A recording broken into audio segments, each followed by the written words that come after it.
Welcome to another In Wheel Time podcast, a 30-minute mini version of the In Wheel Time car show that airs live every Saturday morning, 8 to 11 a.m. Central.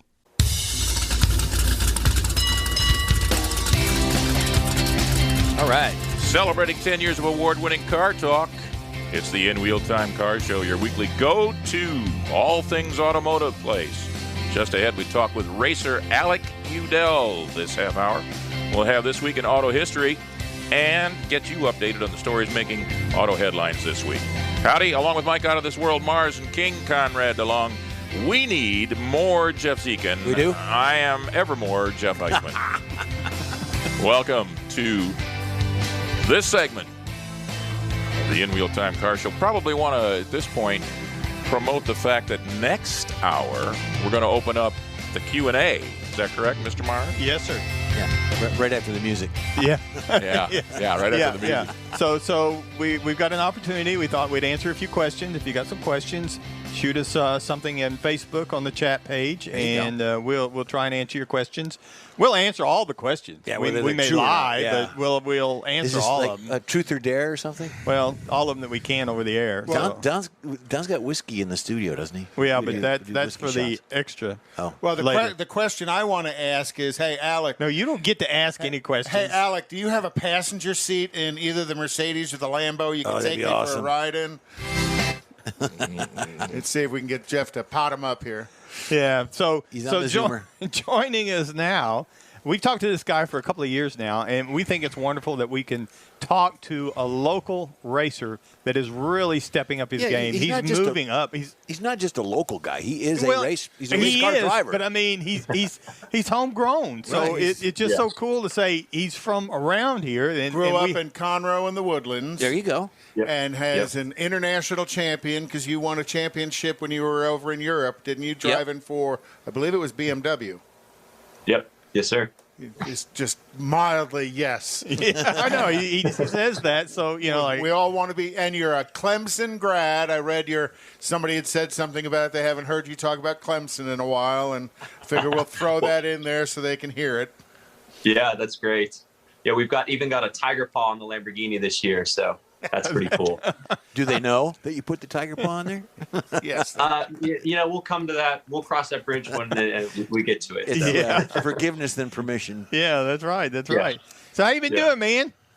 Yeah, doing well. I'm super excited. I know we tried to put some things together about a month ago now, but glad I could make it on the show this morning. Been extremely, I like to say productive instead of busy, because busy just sounds like I'm not managing my time well. So been very productive.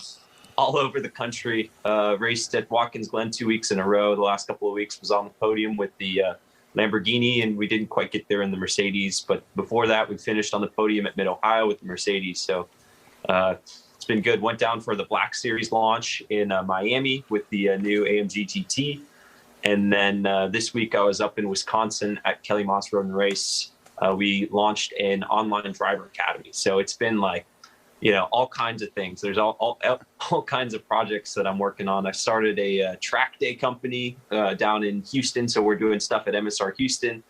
We had our first event in April of this year. We're doing our next one in September. So it's been a quite an awesome year, honestly. Okay, so you're gonna have to go back over some of that because I can't write that fast. So tell us about your online drivers academy with Kelly Moss Racing. Yeah, totally. So, of course, the idea now, and it all kind of spawned for myself out of it's challenging to be able to take the knowledge that you've got as a driver and really get it to more than like one or two people in a year. Because when I work with someone personally or private coaching wise, I want to be able to focus entirely on what we're doing. So it's been for me, it's been a journey of like, okay, how can I help get more people the results that they want on the track? Because that's what I've been doing the last really 10 years of my career. And so with Kelly Moss, I've been working with them as a driver coach for the last 3 years. And they've got a plethora of experience. They've got 30 years in professional racing, 16 championships across those 30 years. And then combined with the knowledge that I have from the 10 years of driver coaching, 2 championships as well in professional motorsports, we were like, okay, we can take this plethora of knowledge on the racing team between the drivers, the engineers, driver coaches, the team owners, and really get it into a online platform to where we can bring it to more people. So what we've been doing is this week we had 3 live sessions where we had training on how to brake properly, how to prepare for a racetrack, looking at like track maps, onboard footage, and then how to actually approach a turn once you get to the racetrack. So really teaching people how to maximize your time on the track by preparing beforehand. And that's what we do at KMR. And the cost for that? Yeah, that's $600. It's going to be for a year's worth of the training. So we have 3 trainings a month. One of them's a Q&A session. One of them's going to be another live session like we did this week.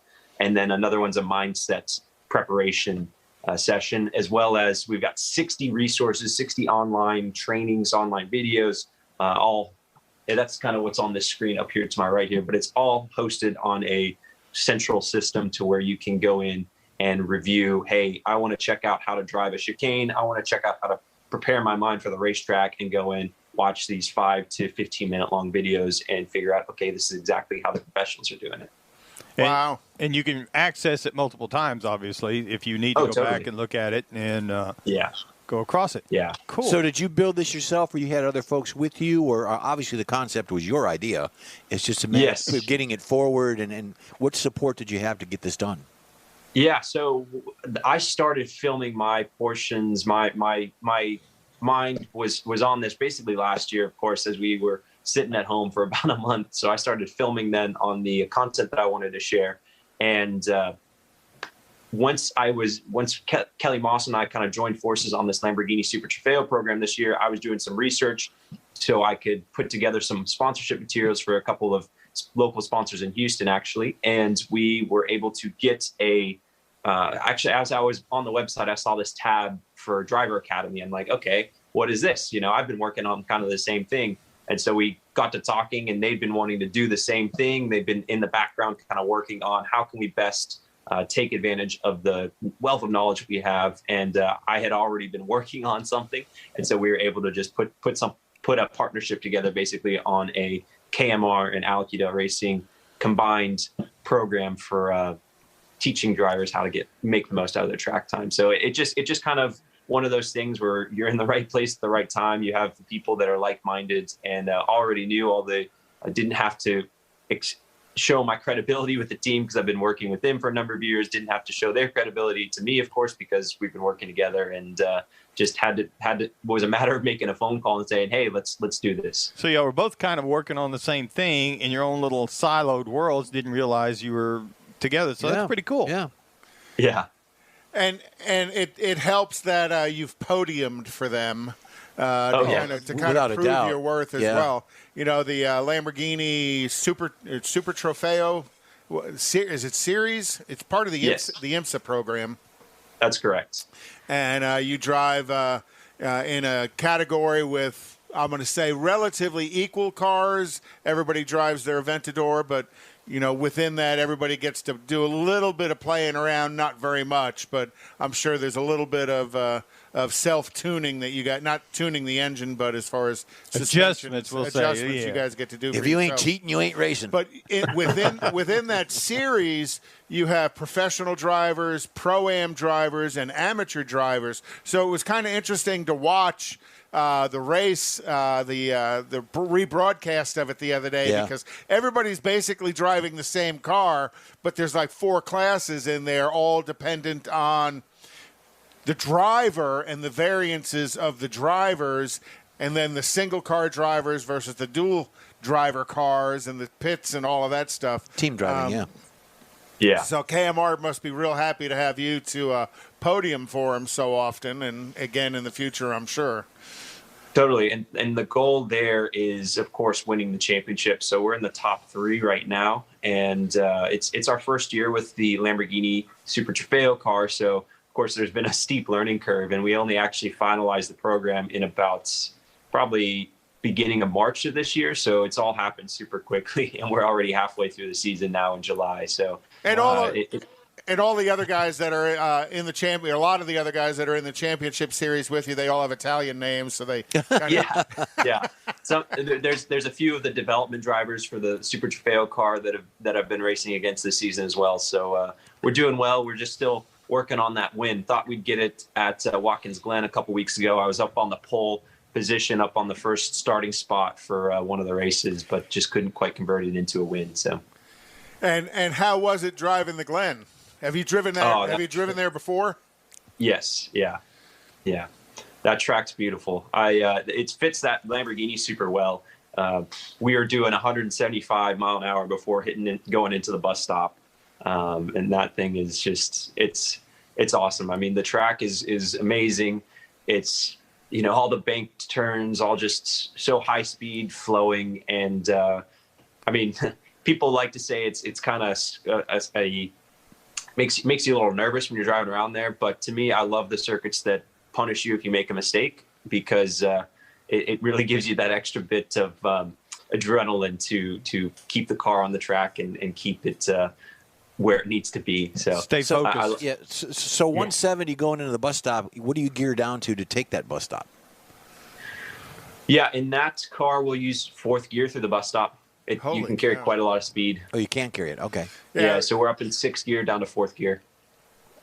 Wow. But you also raced in the GT4 race as well.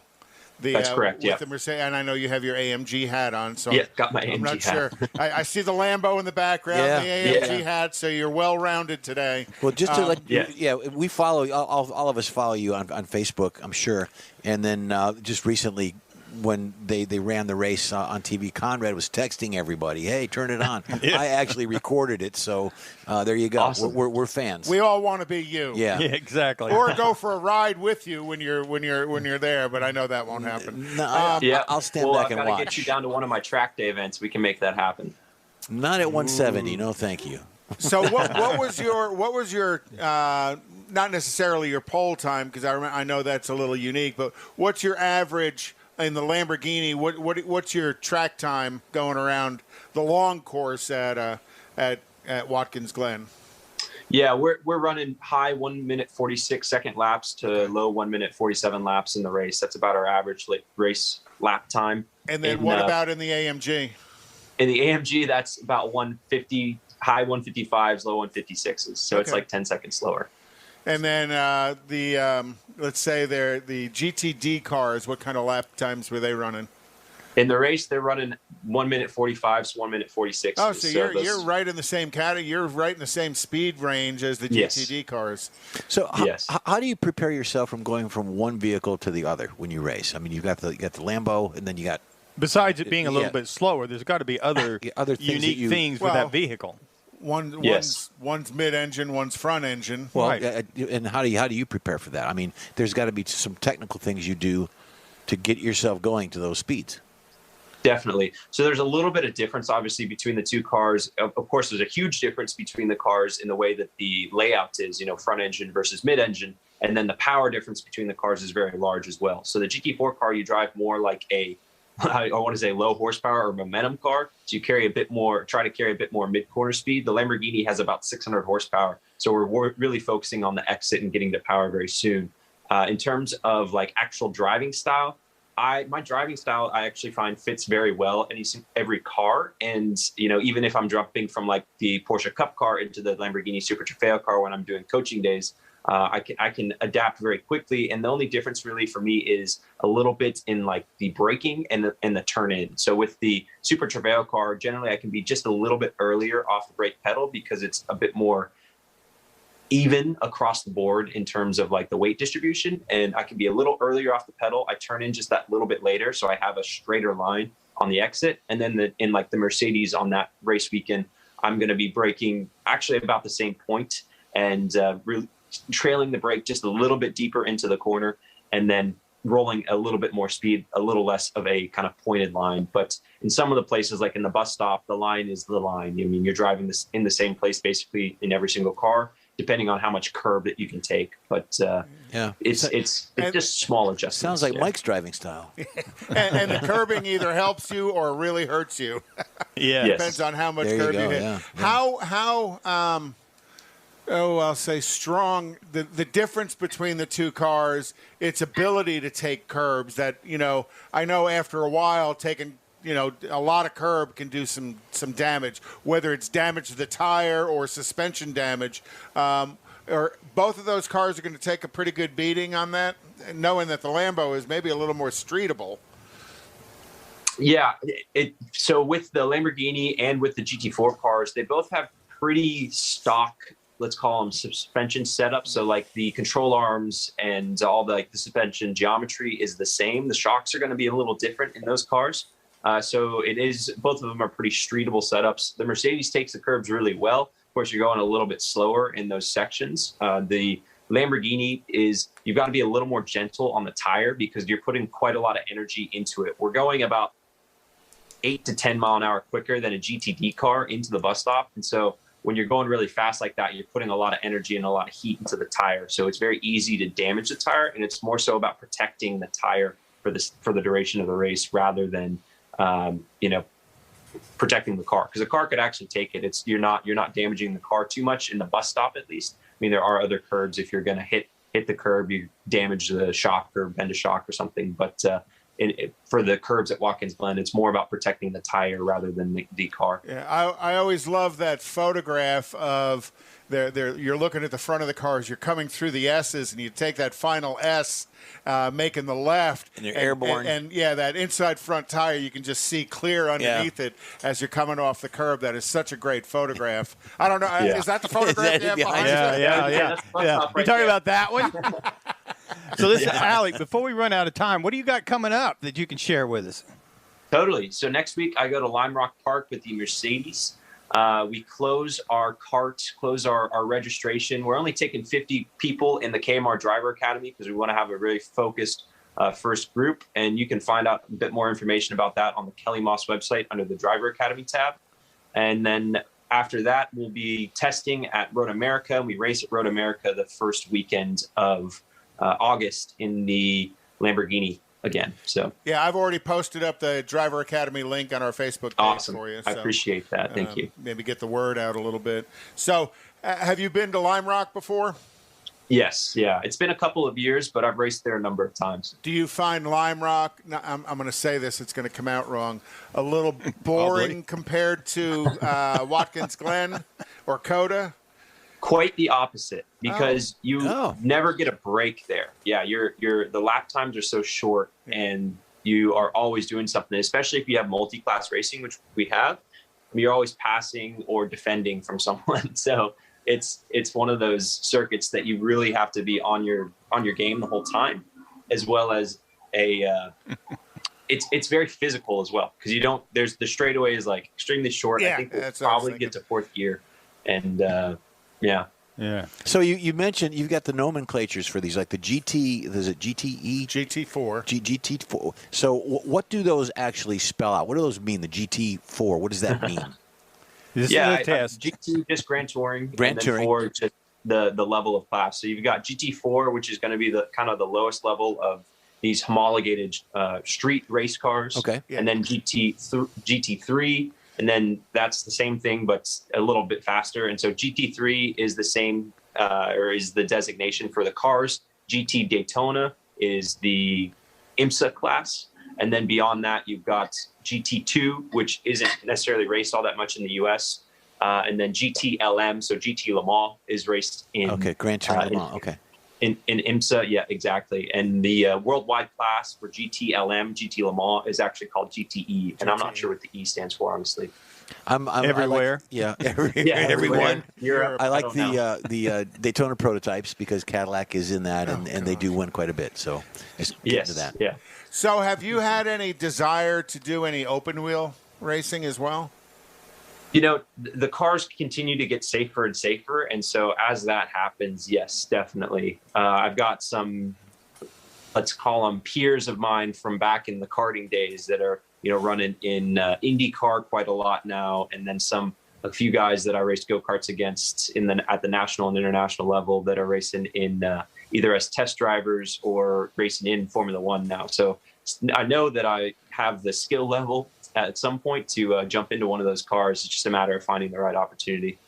Well, Very cool. We hope you find whatever it whatever direction you want to go. We wish you well. And we support you in that. Absolutely. And thank you very much for joining us again today. And always a pleasure. Again, we'll continue to follow you. And I know I popped some of your posts up on our Facebook page because I really find your philosophy, your driving philosophy, very interesting and educational. Thank you. Yeah, I appreciate it. Yeah, you bet. Thank you, sir. We do appreciate it, and we'll be in touch. Awesome. Sounds great. Looking forward Good luck to you. Thank you. We'd love to hear from you. Just shoot us a email, info@inwheeltime.com. Time now for Konrad's This Week in Auto History. Okay. Jeff's going to have some videos to pop up. And in 1894, Elwood Hayes successfully tested a 1-horsepower, 1-cylinder vehicle in Kokomo, Indiana. It was one of the first automobiles built here in the United States, and the only one known to be in existence is currently on exhibition at the Smithsonian Institute in Washington, D.C. In 1928, Chrysler Corporation introduced the Plymouth as its newest car on the they projected it to take about 3 years to complete, but they got it out a little bit ahead of time. Plymouth debuted with great fanfare in 1928 with renowned aviator Amelia Earhart behind the wheel. And remember, this is a picture of the Mayflower ship arriving at Plymouth Rock. Yep. But that only lasted for about 3 years, and then they went to a different logo. And out at Hemi Hideout, John Hovis has a number of these signs from Plymouth back in the day. Yeah. When are we going to be back out there again? Well, I think we've got a date set, we got a date in September. Okay, good. I'll be there. And then if you give me the next picture, I think it's Amelia Earhart. They used her in some advertising in the launch of the 1928 Plymouth. So you got to think that's a pretty big name back in the day. It's a cool looking car too. Oh, very much so. In 1957, Fiat launched the Cinquecento in Turin, Italy this week. And was designed by Dante Giacosa, and it was marketed as a cheap, practical town car. You think? It was a 479cc 2-cylinder air-cooled engine, and they termed it as a 500. So Is that the only trim level? Was the 500? The 500, like a LS? Or well, no, they had some. LT. The first year, this is all they had. In later years, they came out with kind of a wagon-looking thing. Drop an LS in there. But in 50 years later, Fiat and FCA released the Fiat 500 Nuovo, which was launched officially in Turin, Italy 50 years later, and they still sell that car today. And if you've ever seen one, it's quite a bit larger than the 1957 version, but it is small by comparison to today's cars. Or this table we're sitting at. It looks like it was in the Cars movie. Yeah, yeah, very much so. In 1985, Jim Patterson purchased a custom-painted Rolls-Royce Phantom 5 that belonged to John Lennon. He paid $2.2 million for this car, and mainly because of the notoriety of John Lennon owning it. Is why the Sotheby's initial estimate was 10 times less than that. They'd estimated this car to go for somewhere around $250,000. And then also in 1985, the blockbuster action movie Back to the Future, which featured John DeLorean's iconic car, the DeLorean, in time travel as a time travel device. And if you look at this one and you look at the back of it, you'll notice this is the car at the end of the movie because it has a Mr. coffee maker on top of it, and that changed right at the end of the movie. So I watched a couple of things about the DeLorean here recently and learned a ton about the car and the variations of the car through the years, through the different versions of the movie. Now, they're still here in, They're over in Humble. Stafford, Texas. No, they're up in Humble. They moved? No, they've always been up in Humble. I thought there was one over there off the freeway, 59 in No, Beltway it's 8. 59 and Beltway 8 in Humble. Yeah, it's actually in Humble. Yeah, and it says DMC on it. It is DeLorean. They bought the full inventory of it. In 1992, the original Corvette engineer Zora Arkus Duntov drove the 1 millionth Corvette off the assembly line in 1992. And the color choice of that 1 millionth car, again, was a white exterior, red interior, black top. White blood red, yep. Which was appropriate because that was the color of the original 1953 Corvette, where they only built 300 of them, but they all looked the same. So you got to think, back in 92, they drove off the millionth Corvette. And they've been building them ever since, generally about 30,000-ish a year. And that is This Week in Auto History. Thank you very much, Konrad. We'll be right back after this quick break on the In Wheel Time Car Show. Whether you own a newer car or want to keep your older one humming along for a while longer, think of Bayway Chrysler Dodge Jeep Ram, Bayway Chevy, and Bayway Lincoln to keep things in tip-top shape. From oil changes to major repairs, you can depend on the highly skilled service pros at Bayway Chrysler Dodge Jeep Ram, Bayway Chevrolet, and Bayway Lincoln to perform fast, efficient service to keep your investment running strong. For all your service needs, remember Bayway. Schedule your next appointment online anytime. Bayway, keeping it original.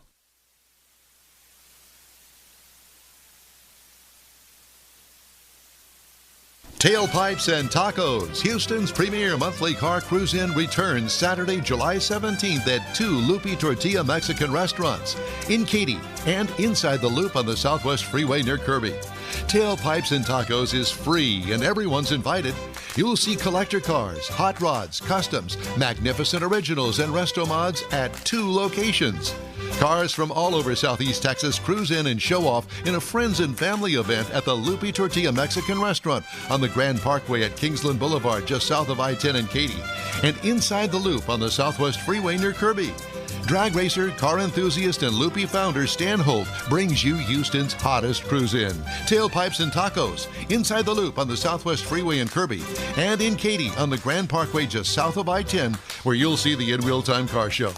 Get your ride ready, and we'll see you at the Tailpipes and Tacos Saturday morning cruise-in, July 17th, 8 to 11 a.m., weather permitting. You see all the new ceramic car wash cleaners on TV now, but John Gray at Gulf Coast Auto Shield has been using ceramic coatings on Houston's most expensive cars for years, and he'll tell you that nothing beats the real thing.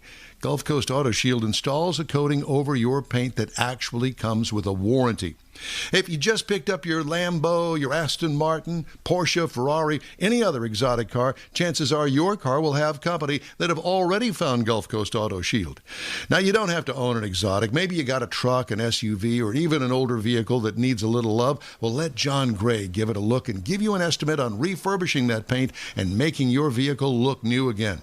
How about getting a gift certificate for the wife's birthday or anniversary from Gulf Coast Auto Shield and tell her, honey, I know you love your car, so why don't we get it looking new again? Cool. It'll be the best gift ever, one that she'll never forget. All right. Get hold of John Gray at gcautoshield.com or give him a call, 832-264-0670. Gulf Coast Auto Shield. That's it for this podcast episode of the In Wheel Time Car Show. I'm Don Armstrong, inviting you to join us for our live show every Saturday morning, 8 to 11 a.m. Central on Facebook, YouTube, Twitch, and our InWheelTime.com website. Podcasts are available on Apple Podcasts, Spotify, Stitcher, iHeart Podcast, Podcast Addict, TuneIn, Pandora, and Amazon Music. Keep listening, and we'll see you soon.